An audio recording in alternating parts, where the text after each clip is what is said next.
యూకేకొచ్చాక దొండకాయల్ని cut చేయడం ఎంత ఈజీగా నేర్చుకున్నానో, ఈ దొండకాయ వెల్లుల్లి కారం చేయడం కూడా అంతే ఈజీగా నేర్చుకున్నాను. రండి మరి రెసిపీ చూసేద్దాం. ఫస్ట్ అయితే ఒక పెద్ద ఆనియన్ తీసేసుకుని సన్నగా కట్ చేసేసుకుని పక్కన పెట్టేసుకోండి. ఇప్పుడైతే పాన్ పెట్టి ఆయిల్ వేసి జీలకర్ర, ఆవాలు, రెడ్ చిల్లీస్ ఇంకా మనం కట్ చేసుకున్న ఆనియన్స్ అయితే వేసేసుకుని బాగా ఫ్రై చేసేసుకోండి. బాగా ఫ్రై చేసేసుకున్నాక కాసేపు అయితే పక్కన పెట్టేసుకోండి స్టవ్ ఆఫ్ చేసేసి.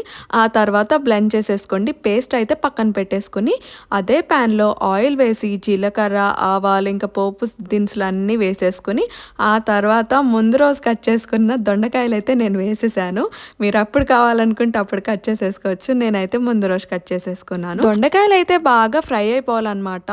ఇందాక మనం పేస్ట్ చేసుకున్నాం కదా, పేస్ట్తో పాటు వెల్లుల్లి అలాగే మిక్సీలో వేసేసుకోవచ్చు. నేనైతే ఇలాగ దంచి వేస్తాను, నాకు ఎక్కువ ఫ్లేవర్ వస్తున్నట్టు అనిపిస్తుంది.